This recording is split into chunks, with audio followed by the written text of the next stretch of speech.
Today, I'm teaching you the absolute best way to acquire real estate with $0 out of pocket using the BRRRR method.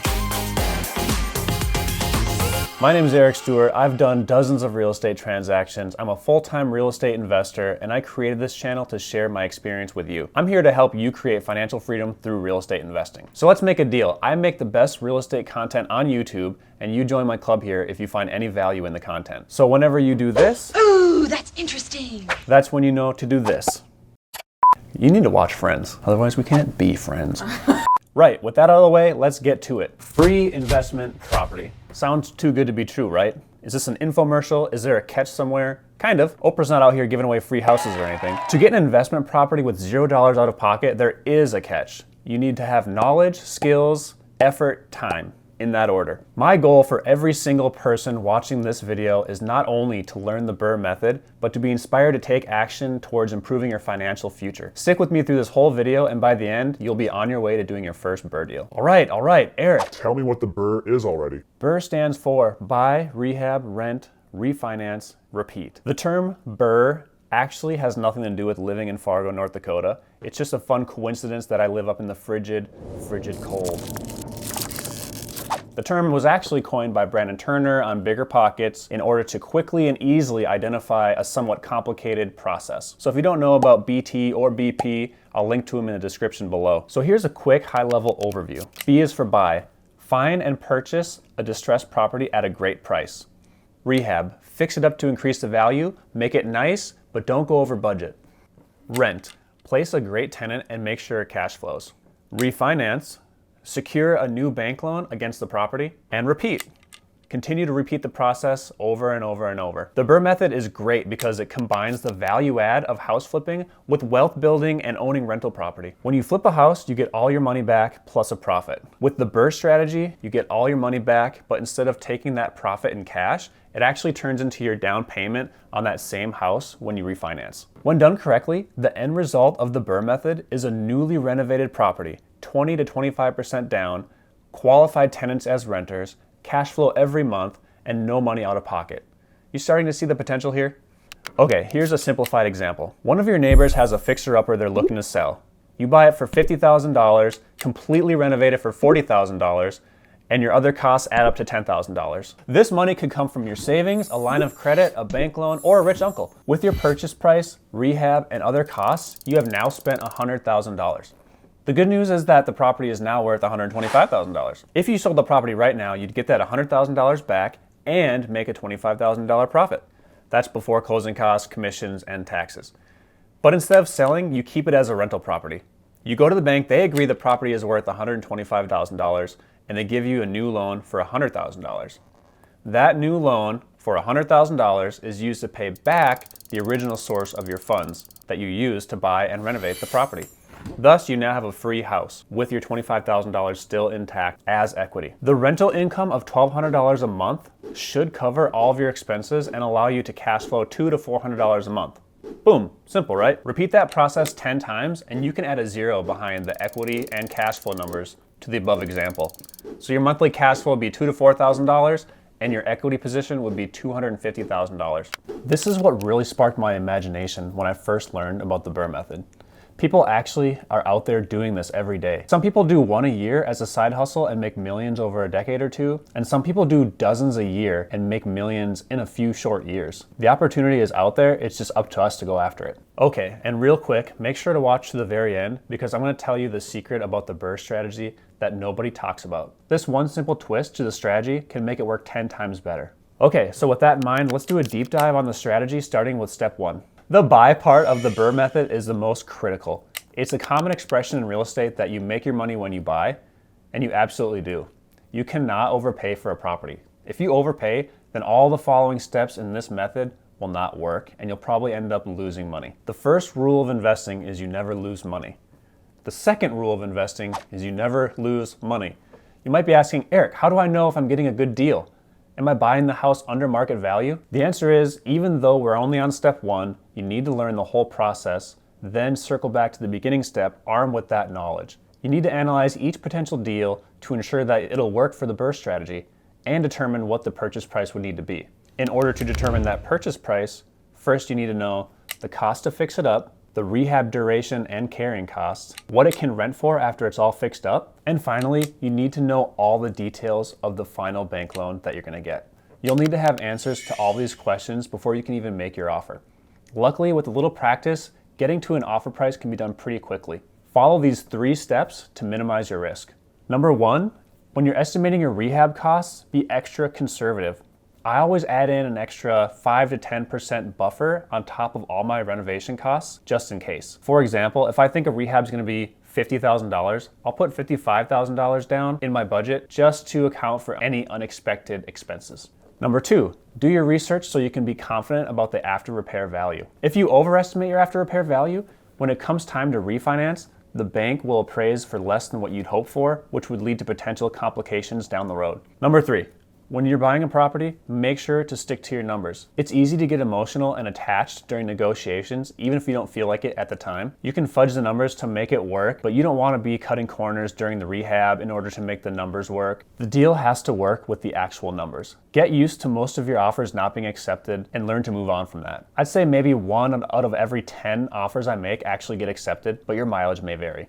Be okay with that and learn to move on. The biggest challenge in the first step here is finding the right deal. The first place most people look is the MLS, or multiple listings service. This is where realtors post a seller's house for sale that's on the market. Once a house is listed on the MLS, any other realtors can see this and take their buyers to go look at it. So that's one way to find deals, but since so many people can see these deals, you're gonna have way more competition.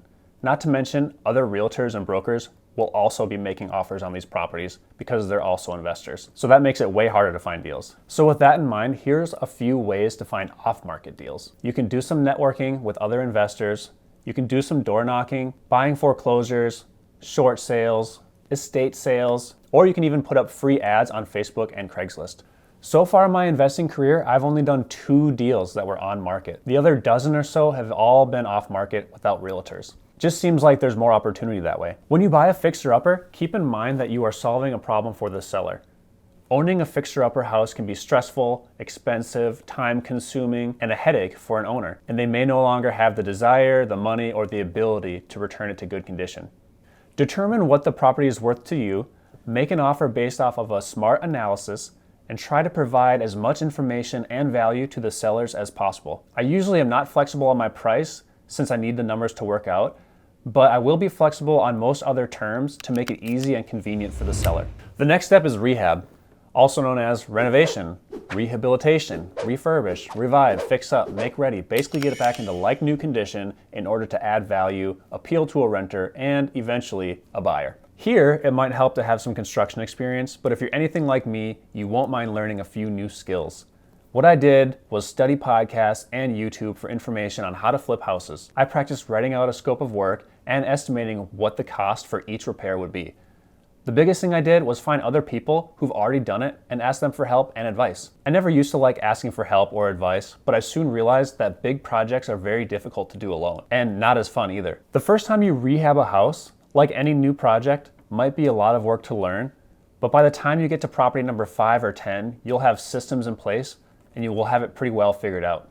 Okay, side note here, I always make my offers on houses based on hiring out contractors. If you want to DIY some of the projects to save money, that's fine. It's nice to have the option to hire help if you get halfway through the rehab and something comes up in your schedule, or you just get fed up with the house, which definitely happens about 75% of the way through. But either way, make sure you're staying on budget. It's easy to want to put extra money into parts of the house that offer little or no return. The most effective areas to target that will increase the value of the house are kitchen, bathroom, flooring, and painting. And lighting. And lighting! Here's the form we use to estimate rehab costs on every property we make offers on. It lists out all the major systems, rooms, and projects, and has boxes to put the amount of money it will take to make the repairs.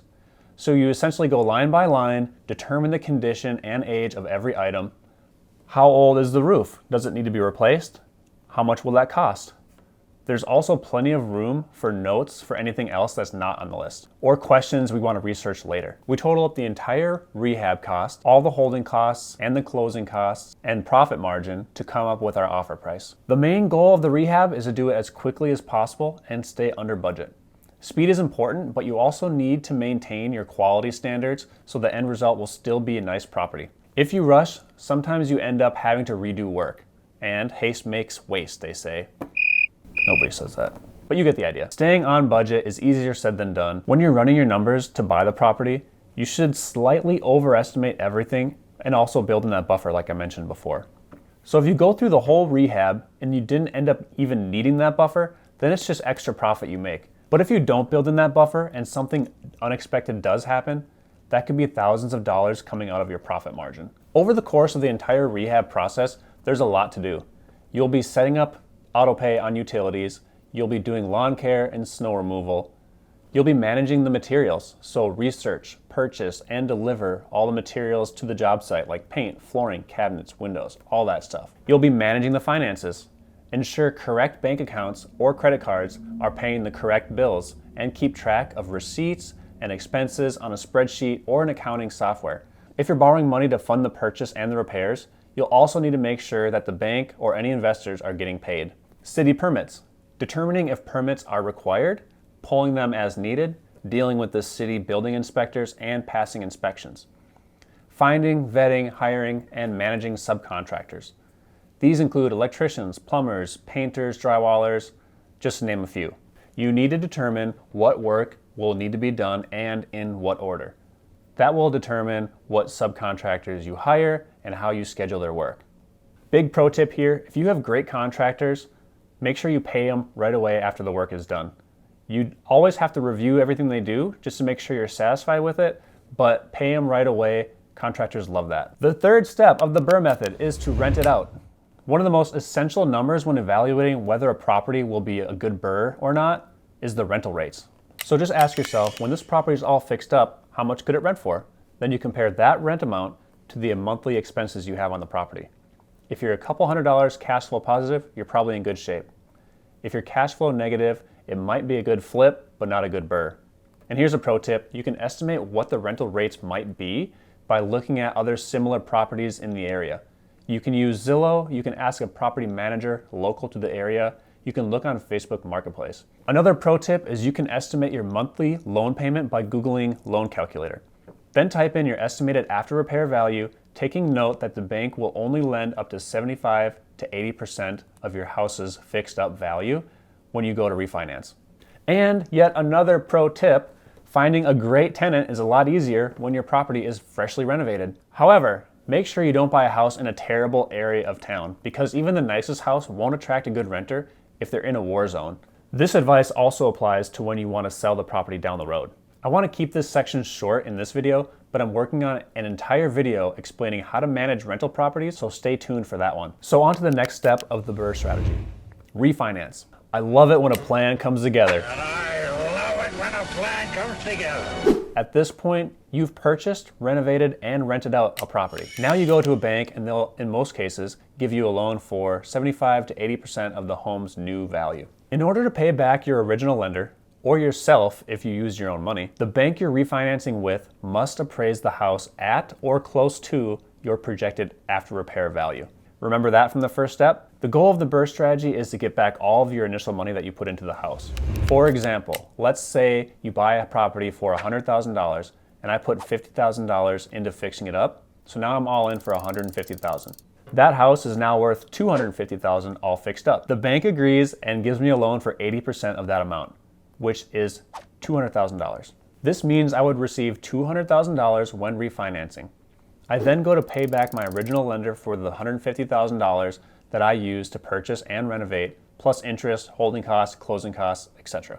But let's say the bank did not agree that the house was worth $250,000, but instead the appraised value for the house comes back at $180,000. An 80% loan for that would only put me at $144,000. So being all in for $150,000, getting a refi loan for $144,000, I now don't have quite enough money to pay back the original lender. One way to mitigate this risk is to do a really good job on the front end when you're estimating the after repair value. Another way is to talk to the bank and see how much they'd be willing to lend on your particular house after it's been fully renovated.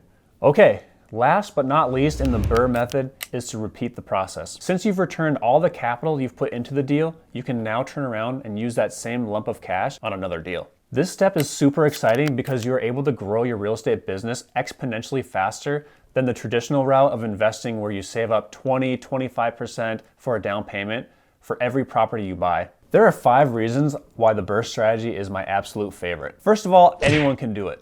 Many people I know who are doing this in real life are regular people. Study BiggerPockets, read all the books, watch YouTube channels like mine, and you'll have everything you need to know to get started. The second reason, it makes being a landlord way easier. Since you just fixed up the house, you'll most likely have fewer expenses and probably have already replaced most things, like the water heater, the roof, or the furnace. This saves you a ton of money, but it also saves you a ton of time. It's a lot of work coordinating contractors, but it's even more work to DIY all your own maintenance and repairs. Third, repeatability.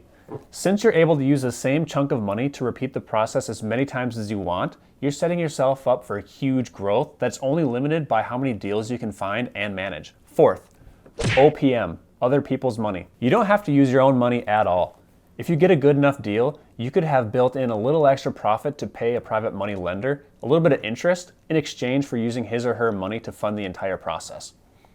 This is so cool because you're literally creating something from nothing.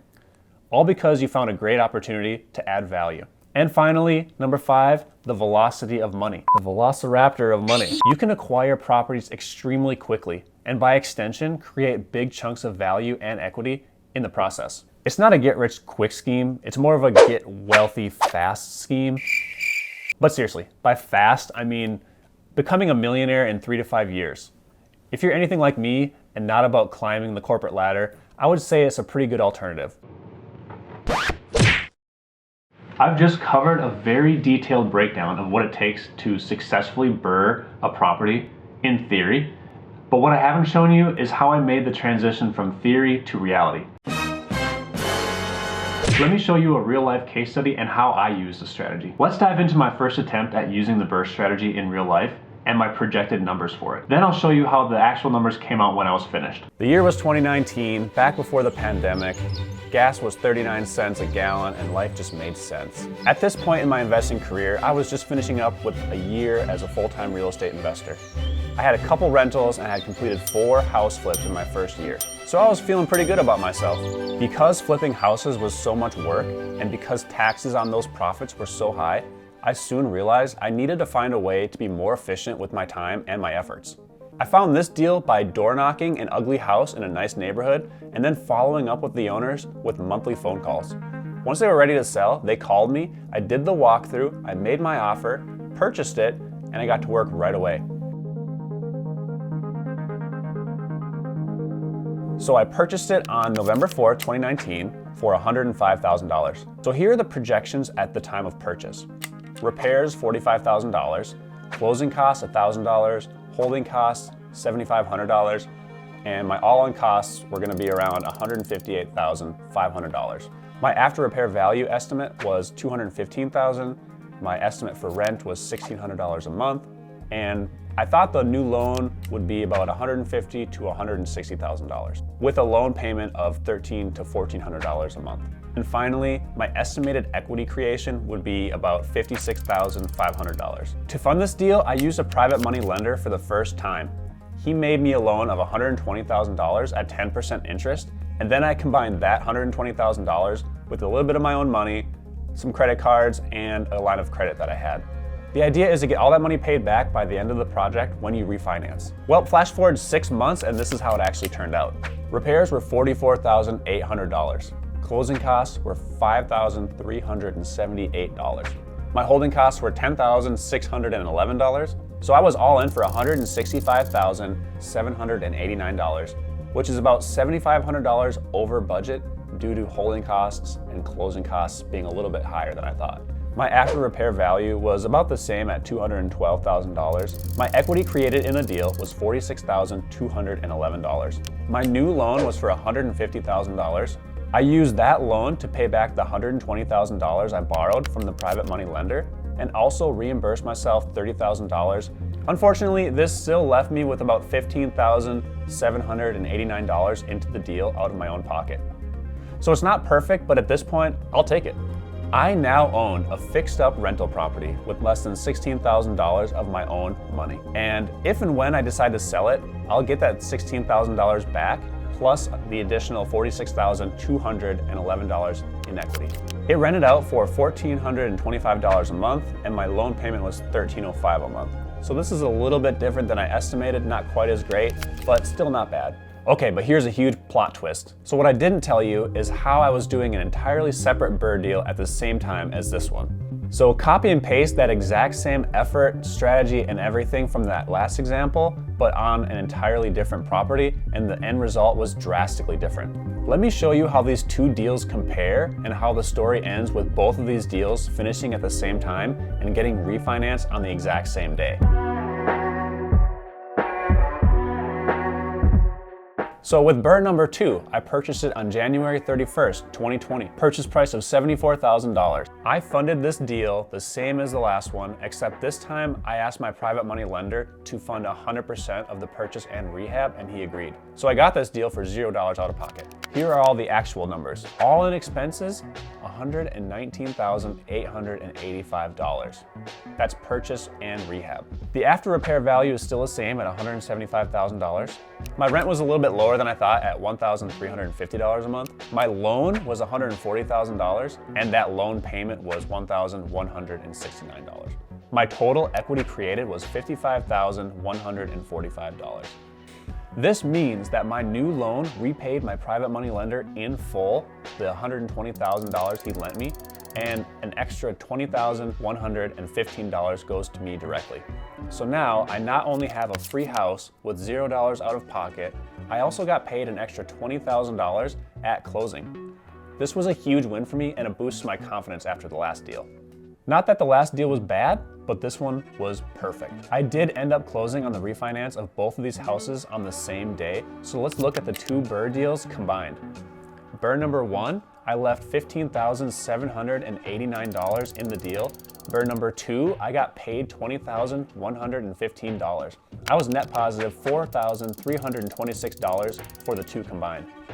So put another way, for $0 out of pocket, I now have two fully rehabbed cash flowing properties that I didn't have 6 months earlier.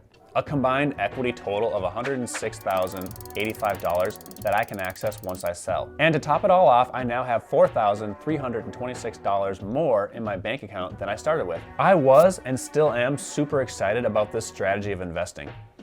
This provided me with a very clear roadmap to becoming a millionaire in a few short years, and I have been pursuing it ever since. My last job, I was making about $65,000 a year as a project manager. After taxes, I was bringing home about $52,000 a year. How long do you think it would have realistically taken me to work that day job and save up that same $106,000 to buy two fully renovated turnkey properties? Let me know in the comment section below. I'm guessing it's a big number. Earlier in the video, I mentioned there's a secret about the BRRRR strategy that nobody talks about. Okay, so here it is. The BRRRR method not only applies to single family homes, but also applies to apartment buildings and big commercial projects as well. I believe it was part of being a host on the Bigger Pockets podcast and talking with commercial investors that inspired Brandon Turner to come up with the term BRRRR in the first place. Isn't that right, Brandon? Please correct me if I'm wrong. So in my own investing career, I'm working on applying this BRRRR method to a 36-unit apartment building, just like I've done on single family homes. Just think, instead of doing 10 single family BRRRR deals in 3 years, you could do one apartment building and accomplish the same results in less than a year. The idea is definitely more intimidating, but everything I'm hearing from other investors who've already done this say it's just like doing a house, but just add another zero behind all the numbers. So now I'm at the point where I have the confidence built up, I'm taking action on that advice, and I'm going after big properties. I'll keep everyone posted on my progress with the 36-unit apartment building I have under contract, so wish me luck. If you made it all the way to the end of this video, you are one step closer to reaching financial freedom. Your next step is to write something in the comments section that you learned during this video, and then go out and take action on it. Also, subscribe and join the club here for more content like this, and I'll see you on the next one.